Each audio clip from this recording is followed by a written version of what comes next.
You want to switch? Welcome to the Kirkland table.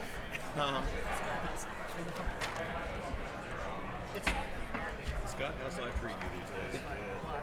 Yeah. I'm guessing when they invited us, they weren't. Yeah, it's a new challenge. Yeah. How about yourself? Never mind. I'm on 11.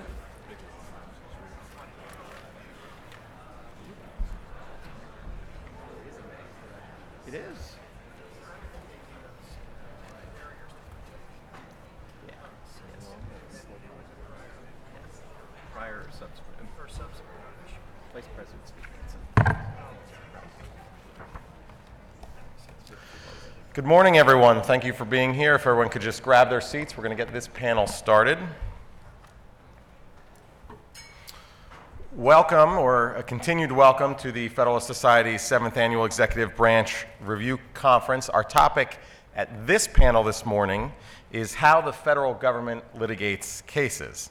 I have just having left the Justice Department 5 days ago, have a pretty fresh take on that subject, having spent about 2.5 years overseeing a large swath of that litigation. So I thought to kick off our conversation today, I would offer two themes born out of my own experience there, and then introduce our panelists and kick the conversation over to them. First, there is the question of the federal government changing legal positions in particular cases, an issue that most often arises when the federal government is the defendant, and one that typically generates much public debate. Now, I want to put this in some perspective. The overwhelming majority of defensive litigation handled by the Department of Justice is comprised of day-to-day cases of limited national significance. For example, if a national park employee in Alaska brings a wrongful termination claim, or a patient at a federally funded health clinic in St. Louis loses a kidney and brings a medical malpractice claim, DOJ defends the United States.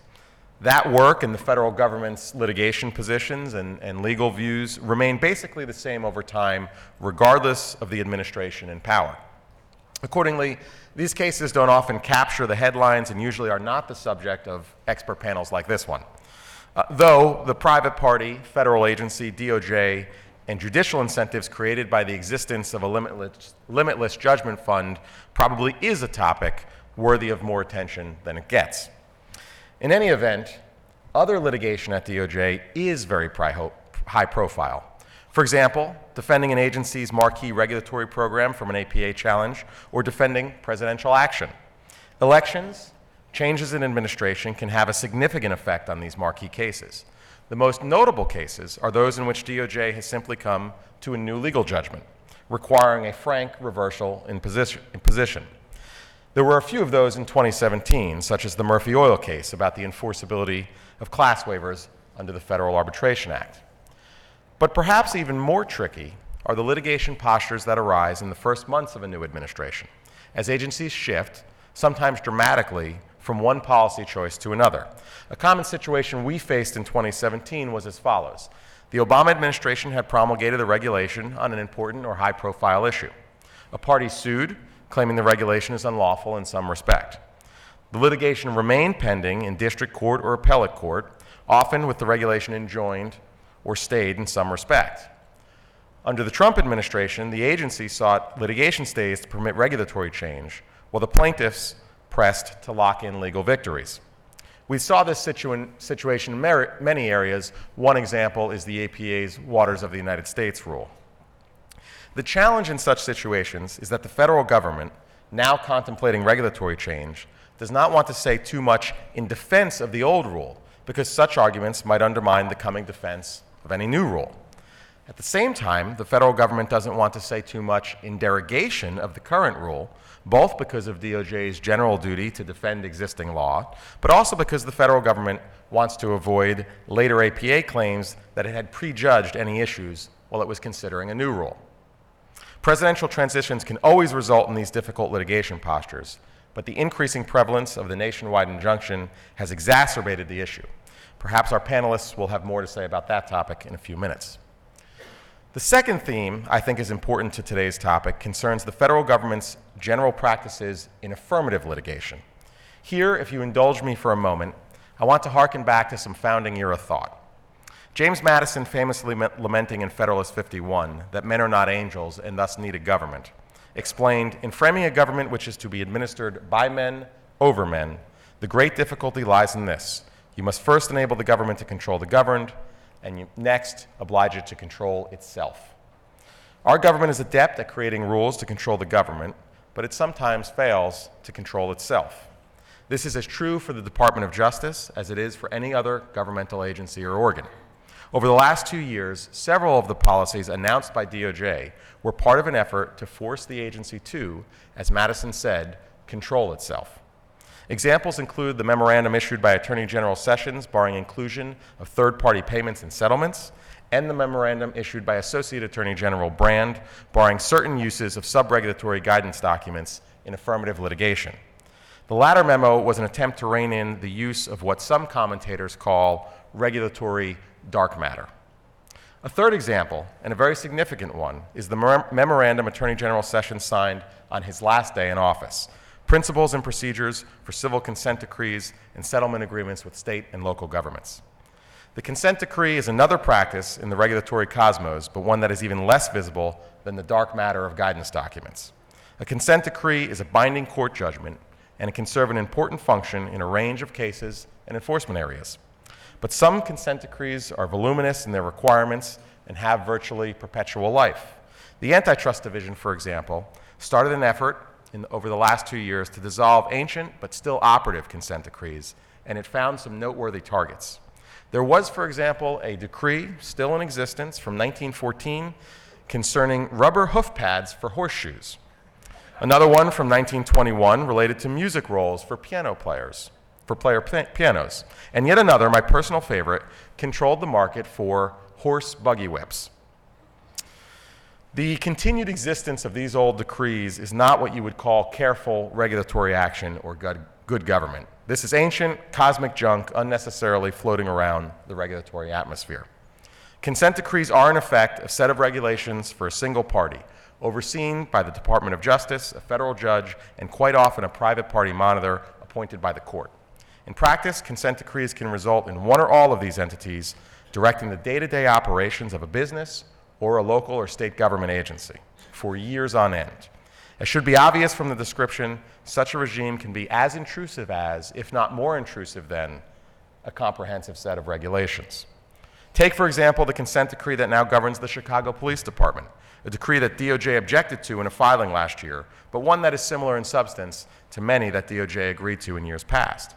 Regarding the Chicago decree, DOJ noted the decree is a 226-page document governing virtually every facet of CPD operations in excruciating detail. The decree's 799 paragraphs and hundreds more subparagraphs cover community policing, impartial policing, crisis intervention, use of force, recruitment, hiring, promotion, training, supervision, officer wellness and support, accountability, transparency, and data collection. That is regulation of a local government agency. And so Attorney General Sessions' memo noted that while consent decrees are sometimes necessary and appropriate to secure compliance with federal law, federal court decrees that impose wide-ranging and long-term obligations on state or local governments are extraordinary remedies that raise sensitive federalism concerns. And the memo set out to place some controls in the department, both in the approval process and the substance. One of the most important limits being that a consent decree must not be used to achieve general policy goals or to extract greater or different relief from the defendant than could be obtained through agency enforcement authority or by litigating the matter to judgment. Imposing conditions that could not be obtained through litigation to judgment is similar to creating regulations beyond the bounds of law. And just because a court imposes such a decree does not make it appropriate or wise. Courts, like executive branch agencies, can exceed their powers and distort constitutional norms. There's much more to be said about this topic, but for now I'll leave it there in the hope that it generates some discussion among the panelists. And so let's turn to our panel. We are very fortunate to have a distinguished group joining us this morning. They each merit a 5-minute introduction, but I will provide only brief biographies so that they can get to the substance of their remarks. Our first speaker this morning is Gene Scher. Mr. Scher is a partner at Scher Jaffe LLP, where he specializes in civil appeals. He has argued a broad range of cases in the U.S. Supreme Court, every federal circuit, numerous federal district courts, and state appellate courts. From 2005 until 2014, Mr. Scher was the chair of the nationwide appellate practice at Winston & Strawn. He teaches as an adjunct professor at the Brigham Young University Law School. He clerked at the Supreme Court for Chief Justice Burger and Justice Scalia, and at the D.C. Circuit for then-Judge Starr. He is a graduate of Yale Law School. Our next speaker will be Scott Keller. Mr. Keller is chair of Baker Botz's Supreme Court and Constitutional Law Practice. He is the former Solicitor General of Texas, and he has argued numerous cases before the U.S. Supreme Court. Mr. Keller also served as Senator Ted Cruz's chief counsel on the Senate Judiciary Committee. He clerked for Justice Kennedy and Judge Kaczynski and was a Bristow Fellow in the Office of the Solicitor General of the United States. He is a graduate of the University of Texas School of Law. After Mr. Keller, we'll hear from Neil Eggleston. Mr. Eggleston is a litigation partner in the Washington, D.C. office of Kirkland & Ellis, LLP. He has a distinguished record of public service, having held a number of senior government roles. Most recently, from 2014 through 2017, Mr. Eggleston was White House counsel to President Obama. Earlier in his career, Mr. Eggleston served as associate counsel to President Clinton, as the deputy chief counsel to the U.S. House of Representatives Select Committee investigating the Iran-Contra affair, and as assistant U.S. attorney and chief appellate attorney for the Southern District of New York. He also clerked at the Supreme Court for Chief Justice Burger and at the Third Circuit for Judge Hunter. Mr. Eggleston is a graduate of Northwestern Law School. And our final panelist will be Paul Clement. Mr. Clement is a partner also at the Washington, D.C. office of Kirkland & Ellis, LLP, where he specializes in high-stakes appeals and strategic counseling. He served as Solicitor General of the United States from 2005 through 2008 and as acting Solicitor General for an additional year before that. Mr. Clement has argued nearly 100 cases before the Supreme Court, including 30 times in just the last 5 terms. Mr. Clement is a distinguished lecturer in law at the Georgetown University Law Center and a distinguished lecturer in government at Georgetown University. He clerked at the Supreme Court for Justice Scalia and at the D.C. Circuit for Judge Silberman. Mr. Clement is a graduate of Harvard Law School. Thanks to each of these distinguished lawyers for joining us today. Mr. Scher, the floor is yours. Well, thank you, Jesse, for your kind introduction and for your excellent comments. It's a pleasure to be with all of you today. Early in my career, I had the privilege of working closely with someone that some of you may still remember as I look around the room. He was a man named Rex Lee, who was the father of Senator Mike Lee from Utah. Now, he had been a professor and the first dean at the BYU Law School, where I now teach part-time. And as a law professor and dean, he had been a very vocal economic and social conservative. For example, he wrote a book in the 1970s that was widely credited with helping to defeat the Equal Rights Amendment. And when Ronald Reagan became president in 1981, Rex was selected as his first Solicitor General, and he took a lot of heat at the time for a lot of the things that he had written as a law professor and as a lawyer prior to that. So it was a bit surprising to many of his fellow conservatives when, as the Solicitor General, he politely declined to try to find an abortion case in which he could urge the Supreme Court to overrule Roe versus Wade, which he viewed as a judicial abomination. But nevertheless, he was not anxious to bring that kind of a case to the court, and his reasoning was simple. He knew the court quite well, having clerked for Justice White and having litigated a few cases there after his clerkship, and he knew the court was not ready to overrule Roe. And so to those who said he should still take a swing at Roe and at least educate the justices on why it was wrong, he replied, well, I'm the Solicitor General, not the Pamphleteer General. And unfortunately, or fortunately, his successor took a different approach, and that decision brought us Planned Parenthood versus Casey. And whatever one thinks of abortion as a matter of policy, or whatever one thinks of Roe versus Wade, the Casey decision was I think it's fair to say, a significant blow to both federalism and the separation of powers, which are the twin subjects of the practice group that is sponsoring our presentation today. So the temptation to be a pamphleteer rather than a serious lawyer seems to be an occupational hazard for government lawyers, regardless of party affiliation. You may recall, for example, that late in the prior administration, lawyers in the Justice Department Civil Rights Division teamed up with some political appointees in the Education Department to require schools around the country under the banner of Title VII to let students who identify as members of the opposite sex use the bathrooms assigned to the opposite sex. And that was despite very clear language in Title VII itself that allows schools and any institutions covered by Title IX to have separate bathrooms for the two biological sexes. But in a case known as GG versus Gloucester County, two Democratic appointees to the Fourth Circuit sustained the Education Department's interpretation under the soon-to-be-buried Auer deference doctrine. And I and a now confirmed Fifth Circuit judge were hired to represent the school board in that case, and not too surprisingly, we were able to get the Supreme Court to stay the Fourth Circuit's decision and then to grant certiorari on both the Auer deference issue and the substantive Title IX question in the case. And as luck would have it, the old administration was replaced by the current administration, and the new Education Department decided to follow the statute and revoke the prior bathroom guidance. Well, to me, Gloucester County is a classic example of a Justice Department and a left-leaning administration leaving the role of serious government lawyer and allowing itself to become a pamphleteer for a political cause. Did they really think they could persuade 5 justices to ignore the plain language of Title IX on a question as sensitive as bathrooms? Or did they even think they could persuade 3 justices to do that? And by the way, the Gloucester County case is also an example of the challenges and opportunities faced by a new administration in dealing with pamphleteering by its predecessors. When the new administration took office, merits briefing in the Gloucester County case was already well underway, and so the new Education Department and the Justice Department had to decide very quickly what they wanted to do about the case. And they made a wise choice. It was disappointing for someone who was hoping to argue another case at the Supreme Court, but they made the wise choice to moot the case and to save the fight over Auer deference for another day. Well, another example of government lawyers succumbing to the pamphleteering temptation was a case called EEOC versus Hosanna Tabor, a Supreme Court case involving the ministerial exemption to anti-discrimination laws.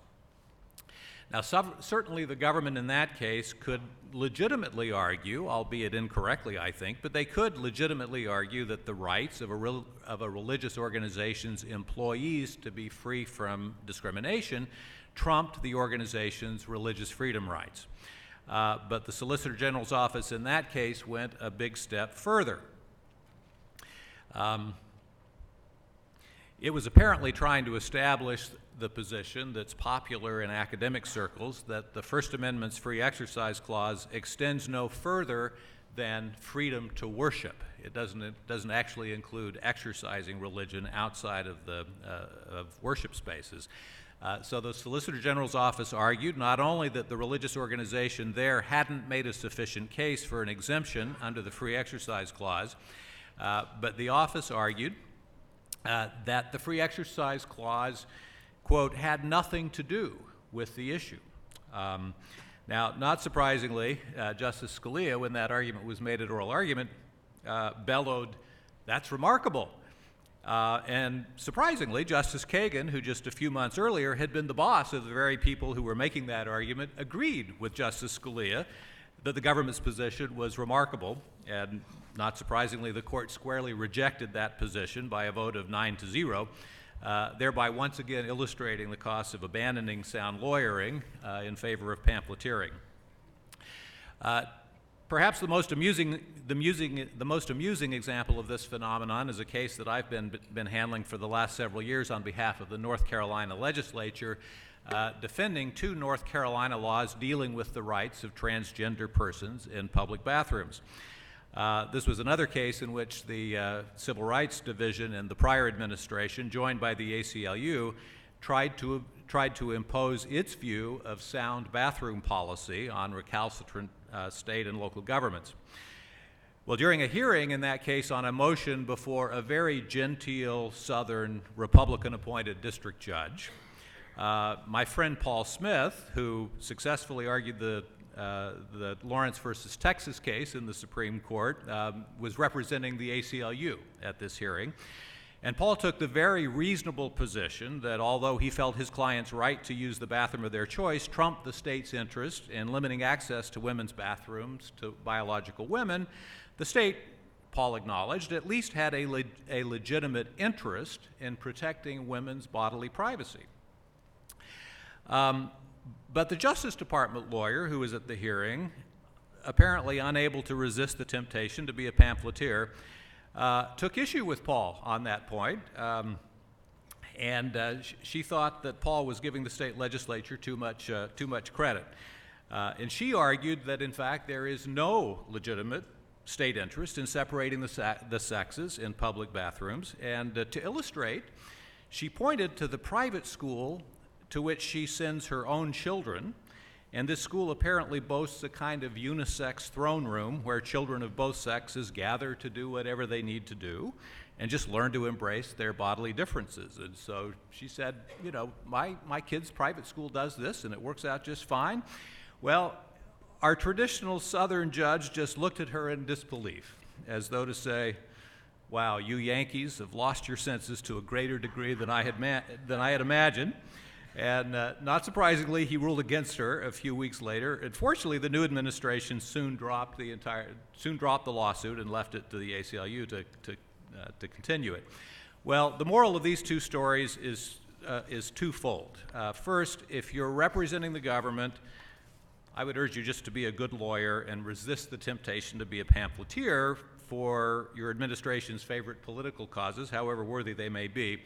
But secondly, if you're opposing the government in litigation and your opponent can't seem to resist the temptation to be a pamphleteer, don't get in their way. Thank you. Well, that's not working. Thank you, Mr. Scheer. Mr. Keller, you're up. Thank you. You know, I've heard a lot of various opposing counsel call their adversaries in litigation many different names, but pamphleteer, I think that's the first time. So I think we're going to add that to the lexicon here at today's Federalist Society conference. Thank you very much for the invitation to be here and to my co-panelists. You know, in some ways, the fact that I'm on this panel, having been the Texas Solicitor General, may seem a bit odd in the sense that we're talking about how does the federal government litigate cases, and of course, I would not have had a direct seat at the table for those cases. But what I did have was a close vantage point from the other side. And today, in my brief remarks, I want to hit on three different points from that vantage point of seeing from the other side how the federal government litigates cases, in particular from the state plaintiff side. First is just where did this phenomenon of state plaintiff lawsuits come from? We all take it for granted now, but it wasn't always this way, that there was a bevy of state plaintiff lawsuits. And related to that, then, my second and third points are going to be, particularly under the Trump administration, not only the quantity of state plaintiff lawsuits, but also the remedial nature, the nationwide injunction explosion that we've been seeing. So I'll start first with, where did all these state plaintiff lawsuits come from? Because obviously when a single state or a bunch of states band together as plaintiffs and they sue the federal government and they challenge a federal policy, the Department of Justice, the federal government, is going to be defending that lawsuit. And so you're in a posture where state AG's offices are litigating against DOJ. I've heard some people say that maybe this kicked off, a little over a decade ago in Massachusetts versus EPA, where the Supreme Court recognized that states had, quote, special solicitude, unquote, in the standing analysis. And some have suggested that maybe that opened the courthouse doors in a way that hadn't existed before, in that states could get into court as plaintiffs under looser Article III standing doctrines. I'm not sure that's right. And since Massachusetts versus EPA, I'm not sure that there's actually been a case where a court has said a state has special solicitude, that's why they have standing, and the state would not have had it under ordinary or at least pre-existing standing principles. The Fifth Circuit DAPA case that we litigated, the Deferred Action Program in the Obama era, the Fifth Circuit did recognize that states do have special solicitude in the standing analysis, but that was a third or fourth layered argument after going through just the ordinary concrete injury analysis. So I'm not sure that that's actually what is having the effect of all the new state plaintiff lawsuits. I actually think that it may very well be attributed to the development of state solicitor general offices. These offices have not been around for all that long. In the last few decades, many other states have created state solicitor general offices. Sixth Circuit Judge Jeff Sutton was the Ohio Solicitor General. Greg Coleman in Texas, now Senator Cruz, Texas Solicitor Generals. But those offices are actually pretty recent. The Texas Solicitor General's office is celebrating its 20th anniversary this year. It's only been around for 2 decades. And the reason I bring that up is these offices are, of course, created for appellate expertise, for representation of the state in the U.S. Supreme Court, the state Supreme Court. But I think a collateral consequence of the development of state SG's offices is actually that the state AGs come to rely upon their SGs for all sorts of litigation advice, even beyond just, hey, what do we have up at the U.S. Supreme Court? So I think the advent or the creation or the growth of state SGs may very well have been what's caused this additional state plaintiffs litigation. So that brings me to the experience that the Department of Justice has faced with state plaintiffs litigation in the Trump administration. And I'll give you some statistics just to put this into context. In the first 2 years of the Trump administration, there were more state plaintiff lawsuits against the Trump administration and the Department of Justice than in the entire 8 years of either the Obama administration or the George W. Bush administration. To put that in further context, there have been, in the first 2 years of the Trump administration, more state plaintiffs' lawsuits against the administration than in President Reagan, H.W. Bush, and the Clinton administrations combined. In the first year alone, the Trump administration was sued 35 times by state plaintiffs. And to put that into context, that's about the total amount of state plaintiff lawsuits that the Obama administration saw in its second term in full.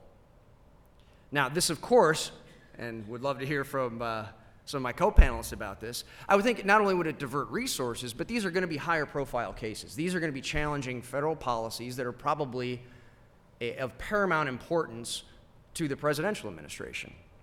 And so the more lawsuits that are raised by state plaintiffs challenging these big federal programs, it only heightens, I think, the policy stakes. Now, again, I'm not sure that this is necessarily the system that our founders would have envisioned, that a bunch of state AGs sue the presidential administration when they're of opposing parties.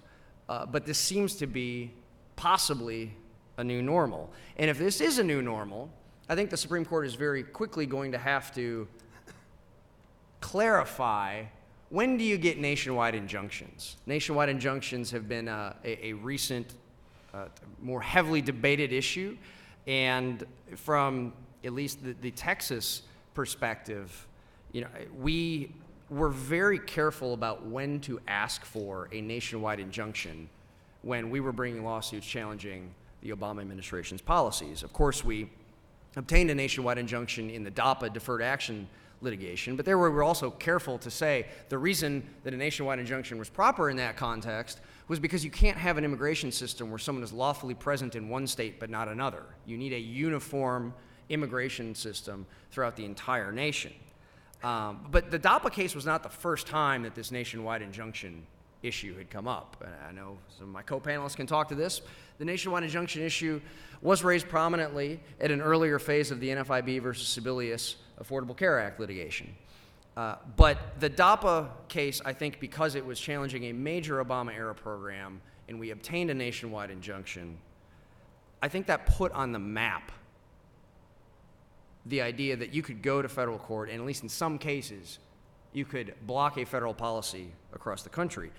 But now, and we saw this at the tail end of my time as Texas Solicitor General at the beginning of the Trump administration, courts are now citing that DAPA case for the proposition that anytime a state challenges a federal agency action and invalidates it and obtains an injunction, that injunction should be nationwide.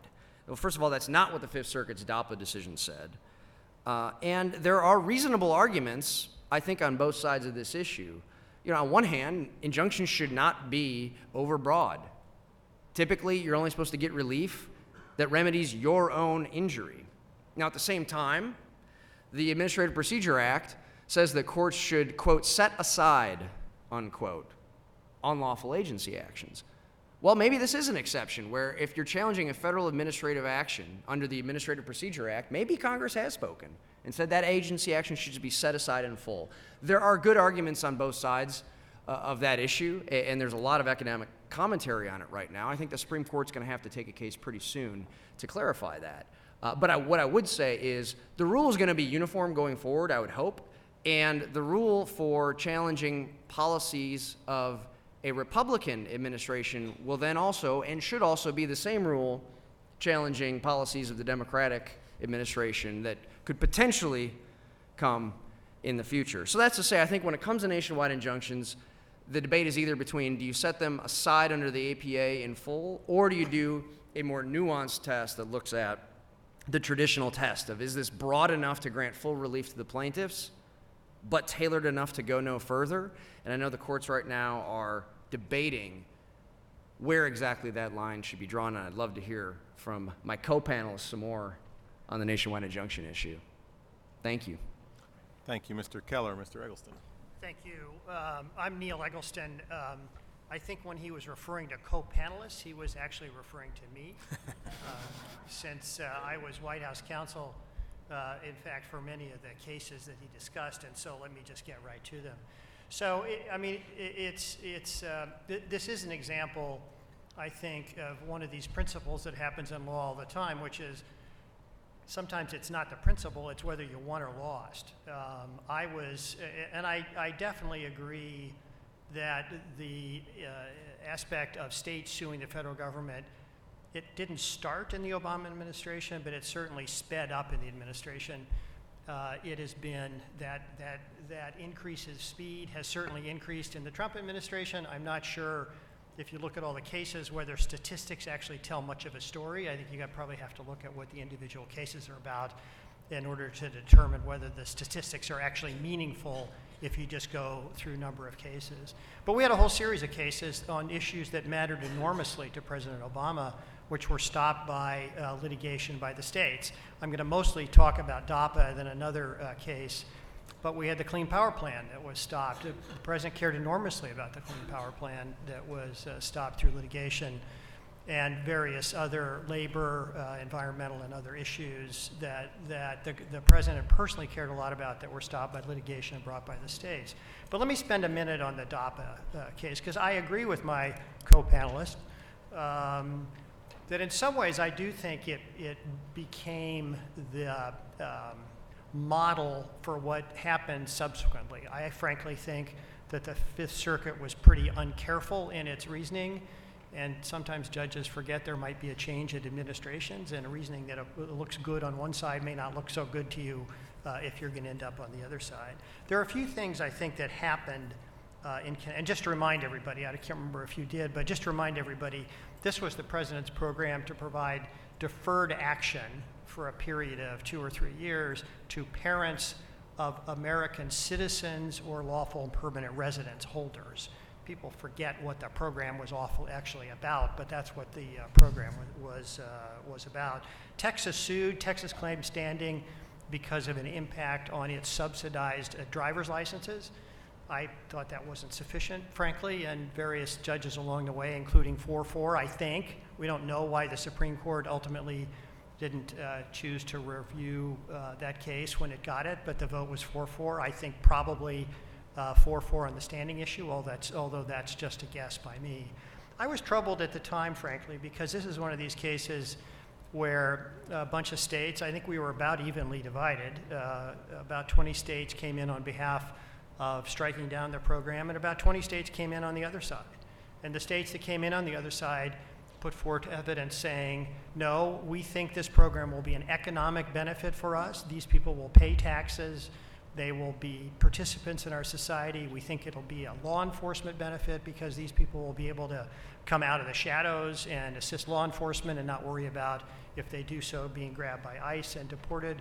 And so there were sort of tensions on both sides, but one aspect of this, and I was quite sensitive of this at the time, is that as a result of the nationwide injunction, the states that wanted it were deprived of it because the states that didn't want it, sort of didn't want it. And the Fifth Circuit didn't really address that, except to say there's no offsetting of costs, and even if Texas would have benefited economically, as I remember, the court said that for standing analysis, you essentially don't offset costs. There were a few peculiar issues about that. I think that case, I think my colleague would have to acknowledge, the red states have a better ability to place cases with actual specific judges than the blue states did. Certainly that's what happened in the DAPA case. Let me just talk for a second about Massachusetts v. EPA. I do think this may be a little bit of an example of, I think the citation by the Fifth Circuit to Massachusetts v. EPA is probably actually incorrect. I think the case had more to do with a statutory analysis than a standalone special solicitude. But again, if you're going to unleash that dog, the dog may come back to bite you, and I think that's something that the Fifth Circuit has seen in that particular case. So I acknowledge that this trend has certainly increased during the Trump administration, but as I say, I think that I felt it pretty intensely during the Obama administration as well. Before I get to the other nationwide injunction case, I'm going to deviate just for a second and talk about a recent study that's in the NYU, I don't think the law review, I think it's on a NYU study group, that I think is interesting with regard to lawyering by the executive branch. So they've done a study that in the rollback of regulation cases, let me just say, I'm not warranting this study. I haven't gone in to see if it's accurate or not accurate. It's public in the sense if people have disagreed with it, they have the ability to write in. But on the rollback of regulation cases, the analysis they've done is that the Trump administration has lost 39 of those cases and won 2 of those cases. So I teach at Harvard Law School part-time as well, and periodically one of the things I talk about with the students is sort of the quality of executive branch lawyering. And you kind of think to yourself, how could that possibly have happened? Typically in these kinds of cases, the win rate by the administration is in the 75% level. I think what ultimately ended up happening, I think most of these cases turn out to be cases where the administration sought to delay the implementation date of regulations that had already gone into effect and had a start date, had an implementation date. And the law is pretty clear, and I think that if you looked at who the judges are, you'd find there's many appointed by Democratic presidents and many appointed by Republican presidents. And it's because the law is quite clear that if you're going to undo a regulation, you have to do it by a regulation. You can't just do it by announcing. The administration does not have the power simply to amend a regulation that was promulgated by a regulation. And sometimes I kind of wonder where the executive branch lawyers have been as that process has been going forth. So just on the nationwide injunction point, because I want to give you an example going back the other way, actually also brought by Texas. And look, I get this. There's the pain of the loss, and then when the loss also comes with a nationwide injunction, that feels like an even worse loss. And I basically felt that sort of several times when I was White House counsel. And but let me just talk about the case that I think, and I'm sure my colleague will explain to me why I'm wrong, but I think is probably the worst example of the entry of a nationwide injunction, and arises out of the transgender bathroom situation. It was a case brought in front of Judge O'Connor in Wichita Falls, Texas. And I'm not going to talk about the merits. I think the merits on all these cases are kind of hard. I'll just say I don't think I'm making news, but I actually did not think the administration, I did not actually think the Department of Education should have come out with guidance on how it was going to enforce this area. I thought it made a target, and it should just go off and do what it was going to do and not sort of create a document that would give an opportunity for somebody to sue, because ultimately, you know, your enforcement priorities and who you're going to go against isn't actually doing anything yet. It's just announcing sort of what your enforcement priorities were. I actually thought that was a mistake, and the Department of Education should just bring their cases or not, and either win them in court or lose them in court. And by giving entities like Texas the opportunity to attack a policy, I thought that was a mistake, and I thought it was a mistake at the time. But what happened is a number of states and school districts brought an action before Judge Connor, who's the same district judge who decided the ACA case, that's getting so much attention over the last several weeks. And they sought to enjoin the application of the policy. And what Judge O'Connor did, so he has individual states. Frankly, I don't understand why states other than Texas are suing in Texas about a Department of Education policy. I'm pretty sure they all have their own federal courts. I don't know why school districts outside of Texas are suing in front of Judge O'Connor. They all have their own federal courts, but they all decided to get together and bring this action in front of Judge O'Connor. So what he did is he found that this policy was a violation of Title VII and enjoined the Department of Education nationwide injunction against the Department of Education from implementing its policy anywhere in the country. Now, to me, if there was ever a case, first it's not APA action, but if there's ever a case where he could have given remedy to the parties in front of him, mind you, I think there were parties in front of him who didn't belong in front of him, but he certainly could have given remedy to all the parties in front of him without a nationwide injunction, and I think it was quite inappropriate. And just an example, he entered the injunction which included the Fourth Circuit. And as our colleague has just said, at the time, the Fourth Circuit, relying on that guidance, had affirmed the application, and it affirmed the Gloucester case. It was before the circumstances. And so what he ultimately did, a district judge in Wichita Falls, Kansas, enjoined the application of policy guidance that judges in the Fourth Circuit Court of Appeals had determined were completely appropriate. Now, I don't remember anybody from a red state complaining that that was an inappropriate use of nationwide injunction. And as we go forward, I think we just have to think through sort of whether this is a principled position or whether you take the position that you like it or don't like it, depending on whether or not you had the injunction entered against you. I might say, and I think I'm right on this, although people may disagree with me on this, I have seen, partially because I teach this class and so I keep up on all the latest cases, I've seen a number of courts in some of these cases, Court of Appeals, pay more attention to the scope of the injunction and have been limiting the nationwide injunctions by some of the district courts. And I think that's probably, I think to the extent that this discussion has focused some attention on just what the scope should be, I think that's quite appropriate. And I think that we'll continue to see some activity. Just a final comment, and one part of the comment is against my interest. I think probably in cases like DAPA, like the travel ban case, I think it probably would not make any sense to have anything other than a nationwide injunction. If you think about the travel ban case, you could hardly say it's okay for for people to come into California but not come into Texas. That would be a policy that just didn't really work, and probably the same on DAPA. So I think on those kinds of issues, I think it probably works, but I think that the courts have to be a lot more careful as they go forward.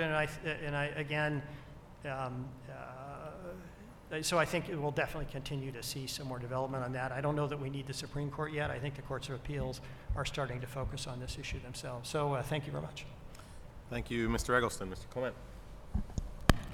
Thank you, Jesse. It's great to be here. I'm happy to be here. I didn't come here to disagree with my law partner, so I'm not going to do that.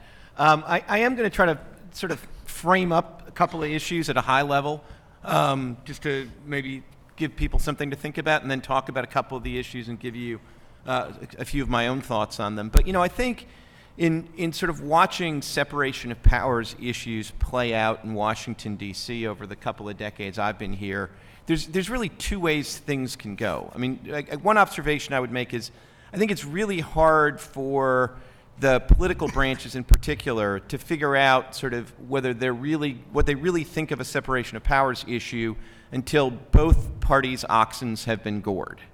It's all really fun to see the other side get kind of hunted down by an independent counsel who's responsible to no one.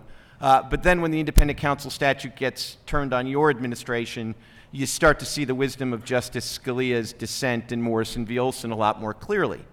And I think that the independent counsel statute is really a nice example of how sometimes after both parties' oxen are gored, you can actually get to the right result from a separation of powers standpoint and have the independent counsel statute lapse. But of course, there's a contrary tendency when both parties' oxen have been gored, and that is that you have a race to the bottom or a race to the top, depending on your perspective, but each succeeding party just kind of takes a phenomenon that proved somewhat useful to the last party and, take it, in the immortal words of Spinal Tap, to 11. And, I think there, with respect to a couple of the issues we've touched on, including nationwide injunctions and sort of questions of duty to defend acts of Congress, I think we're a little bit at an inflection point, and it could go either way. We could either go towards, okay, that wasn't fun for us either, so let's get to a sensible result, or we could get to the point where, all right, if you're going to do that, we're going to do that plus 12. And we'll sort of, we'll see what happens on these issues. But, let me start with nationwide injunctions and give you some thoughts on that. I mean, shockingly, this is a phenomenon that goes all the way back to, the Bush 43 administration. And what I would say is, when we started to see nationwide injunctions, when I was in the Solicitor General's office, we didn't think much of them. Part of that was from the standpoint of the SG's office. When you're defending the federal government, you tend to be the subject of the nationwide injunction. You don't get, as Scott did, the pleasure of going out and getting one. And to be clear, as long as courts are handing them out, I mean, states and others should be out there seeking them. Well, I mean, why not? But that does raise the question of whether courts really should be handing out these nationwide injunctions. And I think there's a special problem with nationwide injunctions. That you're seeing, that I saw even, back in the day in the SG's office, but I think you're really seeing it in what's going on between the current Solicitor General's office and the court. And one of the problems with nationwide injunctions is they really put a lot of pressure on the Supreme Court. Because the way the system's supposed to work is that district courts are supposed to decide certain things, courts of appeals regionally are supposed to either affirm or reverse, and then once you get to the point where the circuits are split, then the Supreme Court weighs in on an important and potentially divisive issue. But the problem with the nationwide injunctions is you have, one district court judge and, pick your administration. Could be Texas, could be Berkeley, depending on the administration. But you have one district court judge probably in one not terribly representative district who's enjoining the policy nationwide, and I think from the Supreme Court's perspective at least, that's supposed to be the Supreme Court's job, to decide as a uniform nationwide policy whether some important government policy is unconstitutional or not. And so when a district court judge sort of takes it upon himself or herself to enjoin the policy nationwide, it certainly makes sense for the Solicitor General to go to the Supreme Court and get some kind of interim relief. The Solicitor General has had to do that on a number of occasions, either before or after the circuit court has declined to do anything about the nationwide injunction. But it puts a lot of pressure on the system. The Supreme Court's being asked to weigh in on cases before there's really been any serious development in the case, let alone the kind of mature deliberation you get when one circuit has gone one way and another circuit has gone another way. So, I do think this is an issue that's going to be sort of squarely addressed by the Supreme Court in the next couple of years. And I'd venture a guess, and maybe it's a hopeful guess, but I do think that the Supreme Court is going to put some serious limits on this practice of issuing nationwide injunctions. Maybe there'll be exceptions for certain things like immigration policies, as Neil and Scott both alluded to, though frankly, I think the system actually could operate in a way in which, the district court basically has territorial jurisdiction over the district and can enjoin the government's policy in the district, but nowhere else. That's kind of an antiquated notion of district court jurisdiction, but I kind of like it. But we'll see what the Supreme Court ultimately does in these cases. But I do think that's something where maybe with both parties' ox being gored, and with a lot of help from the Supreme Court, who may feel like its own job is being made more difficult, that this is something where we'll get to what, at least in my view, would be a better solution. The second thing that I'll talk about where maybe I'm a little less optimistic is the duty to defend acts of Congress that you don't very much like as an administration, as a policy matter. And, this sort of directly affected my life in the context of the last administration's decision not to defend the Defense of Marriage Act. But, you now are seeing another manifestation of it with respect to the Justice Department's decisions to really not defend, the Affordable Care Act.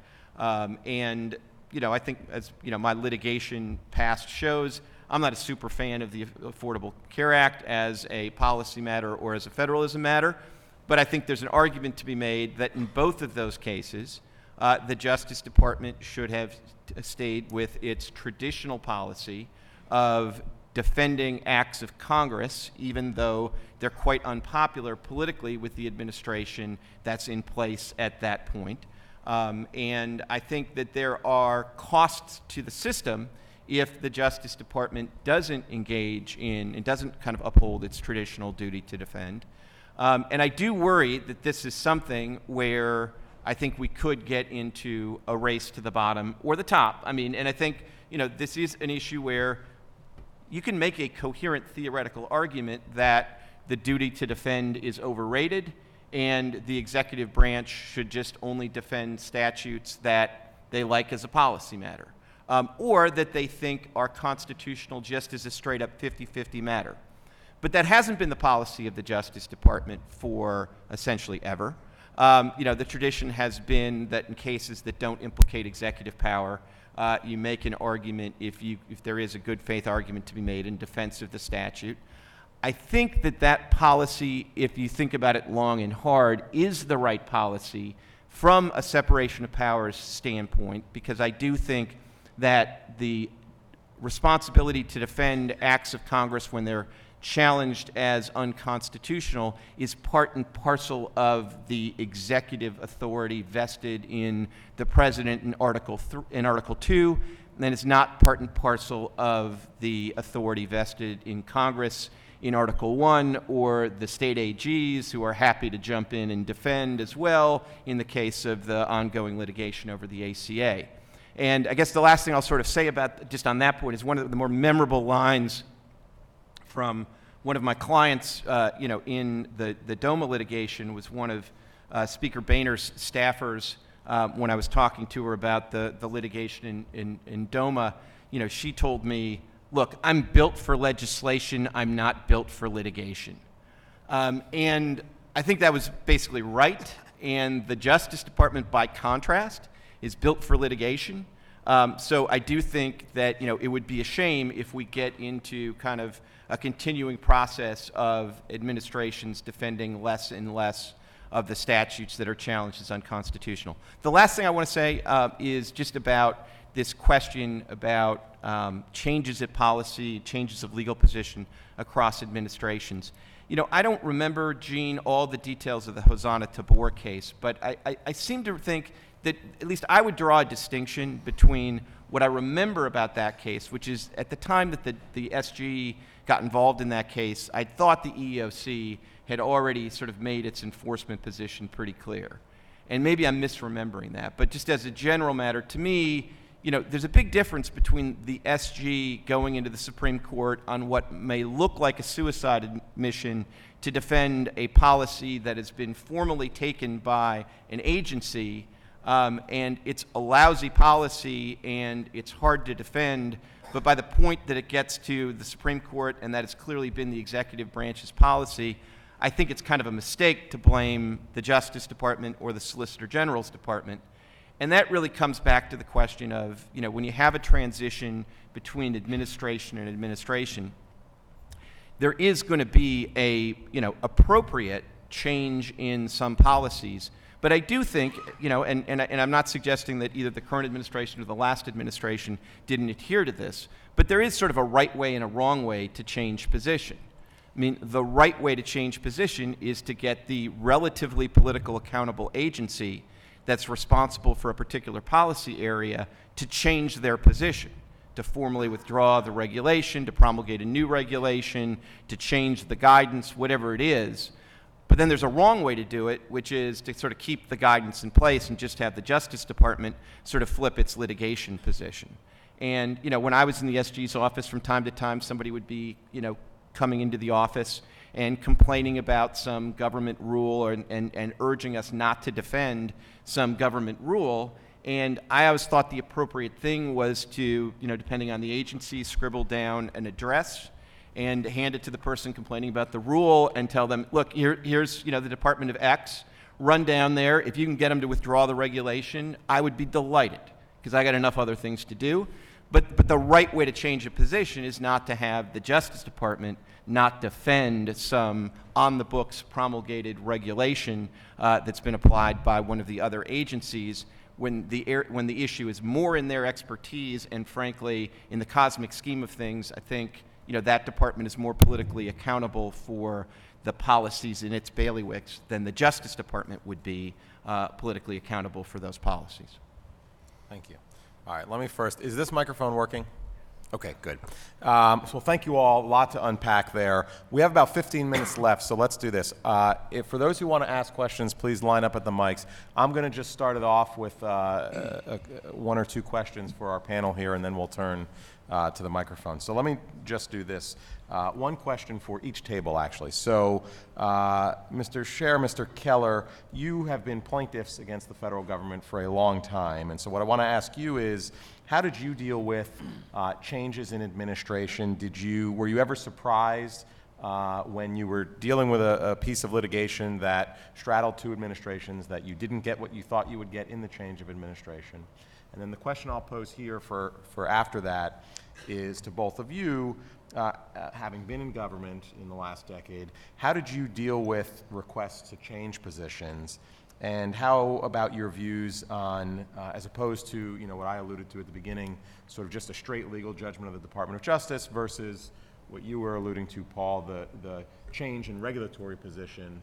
How did you deal with those? So I'll kick it over to that table first, and then we'll take that question here. Okay. Well, I actually haven't seen a situation in my own personal practice where I was surprised by a decision that a succeeding administration made. But if I could just let me take a minute to pick up on the point that Paul made about the Hosanna Tabor case. And I agree with Paul that the SG's office was doing the right thing in defending the EEOC's policy. The point I was trying to make is about the way they went about defending it. They took an extreme and indefensible, I think, position in defending that policy, and I think they actually could have gotten a couple of votes from the court in that case if they had not taken such an extreme, what I've called a pamphleteering position. And so that's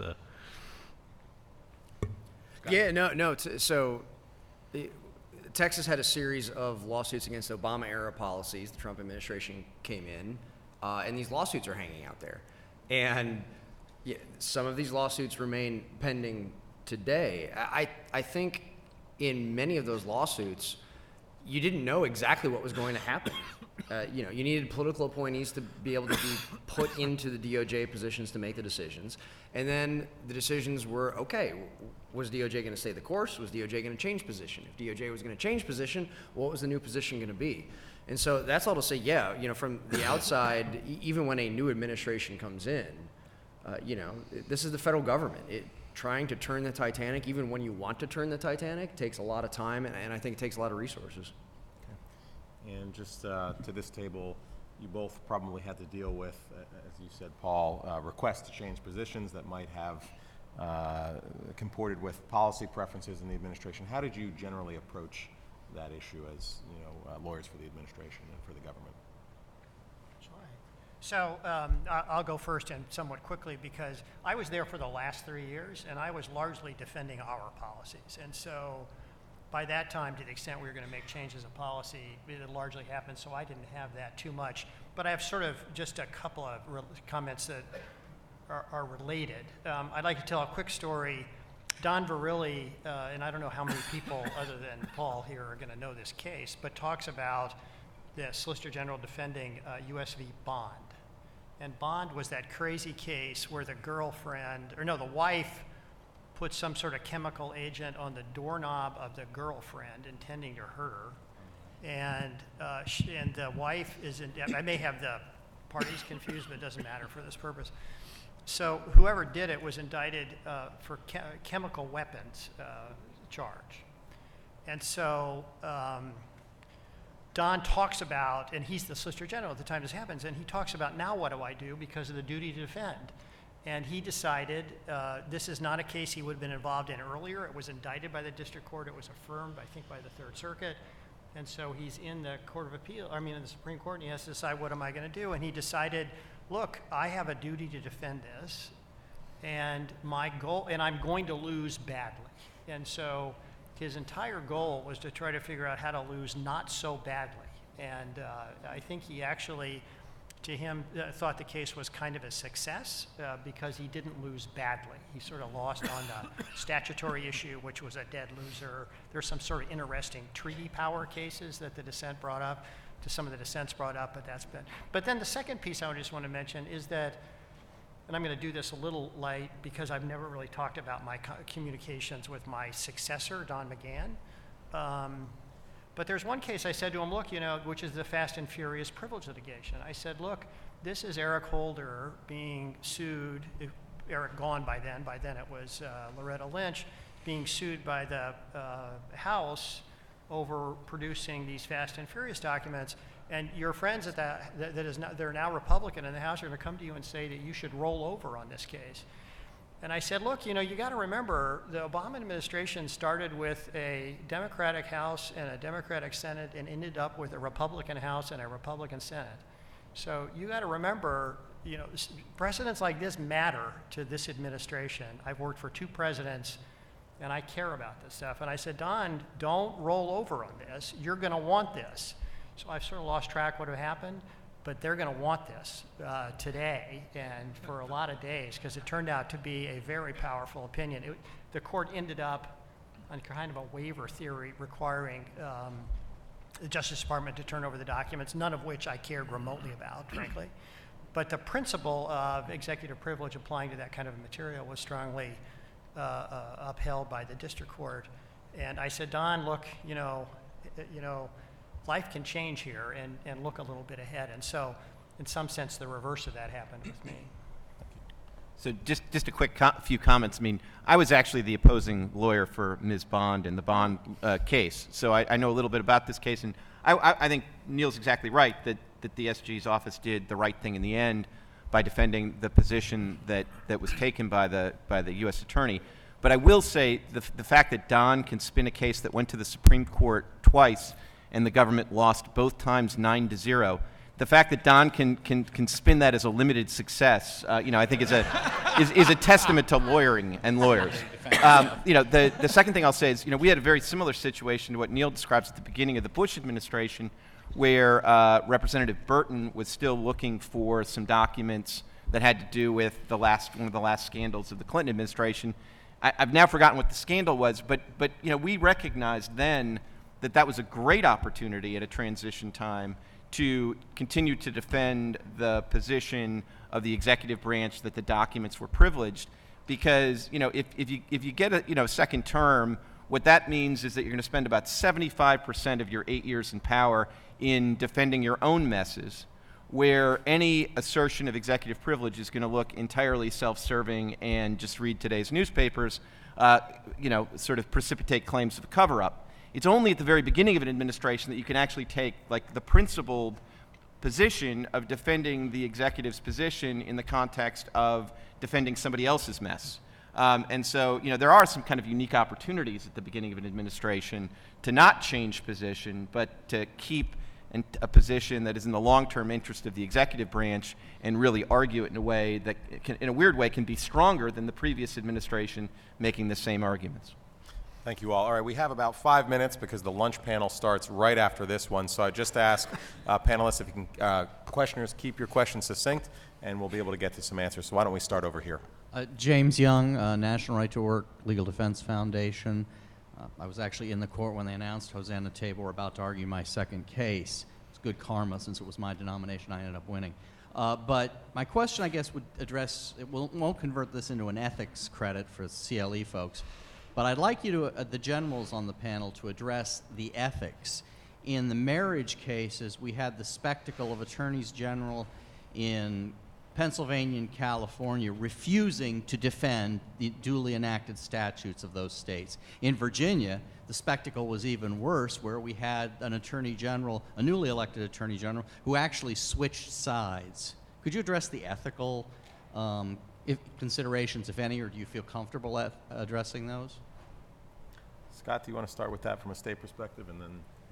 I guess I'd just echo a lot of what Paul had to say. I mean, the duty to defend, whether you're talking about as the United States Attorney General or a state Attorney General, how that is going to play out is going to answer those questions. And, do you want a system where you have to defend everything, period? Well, there are going to be some things that maybe are way over the line that you'd say, well, that's just blatantly unconstitutional. Why should you defend that? The problem is, as soon as you start to draw the line anywhere else, this is where this leads. I know Texas Attorney General Ken Paxton thought there was a difference between a legislature passing a statute and an agency taking an action, and maybe there was a hard and fast duty to defend statutes that maybe if it was an agency action that could be different. But of course, that is one person's view on the topic, and I think reasonable people can disagree about this. Yeah, and I think there are some ethical issues, but I do think there are probably more kind of interesting separation of powers issues than purely ethical issues, because presumably the reason there's not a square ethical problem is you have a conception of who your client is that allows you to say that not defending it is actually sort of following your client's advice in some respects. I mean, I will say.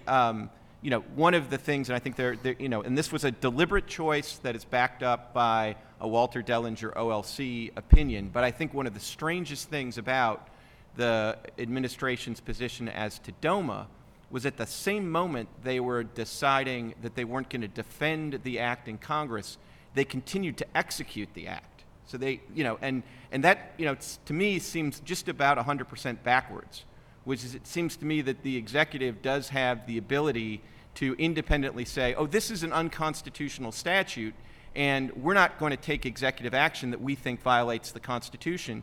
So we actually won't, for example, deport somebody who could stay in the country if we thought that their same-sex marriage was recognized. But the administration was taking the position, and again, they were doing it deliberately, and they were backed by an OLC opinion, just one I happen to think is kind of backwards, that says that it's okay to implement a statute you think is unconstitutional, but at the same time not defend it in court. And I do think that's backwards. Thank you. Thank you. Sir? Okay. My question's about political accountability and what that looks like. And I don't mean a tsunami like Trump, but when you've got agencies that will drag it out so long, in my case with the FTC, they argued from the 10th Circuit after 6 years that they can adjudicate during a case. They can make new rules during adjudication due to Chenery and Bell Atlantic. I mean, and they throw this out in the bottom of the ninth, and that's a 9-year, game. How can you hold that politically accountable? By this time, no one's paying attention. Thank you. We'll take short answers to that, and then I'm going to have to dismiss the group for lunch. So who wants to take that? Well, it's not a great answer, but I will say part of the reason you have all the state plaintiff lawsuits against federal agency policies is because they're federal agency actions. It's not Congress passing laws, and if Congress were passing laws and setting the policies, there wouldn't be this ability to go into court to override them. So it's not an answer to your question, but I mean, it's acknowledging the problem.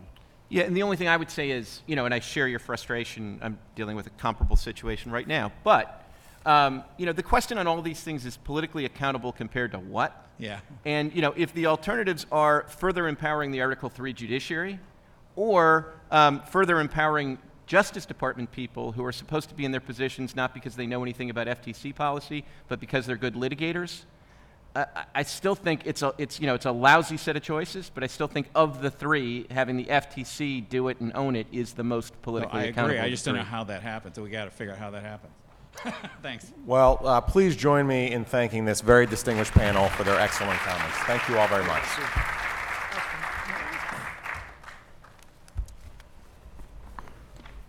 Thank you. Thank you. That was great.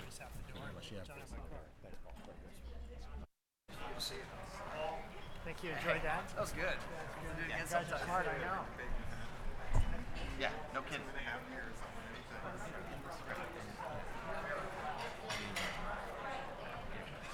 I didn't mean to say anything. No, not at all. Overtly critical of everything. Yeah. This guy created a lot. Good job.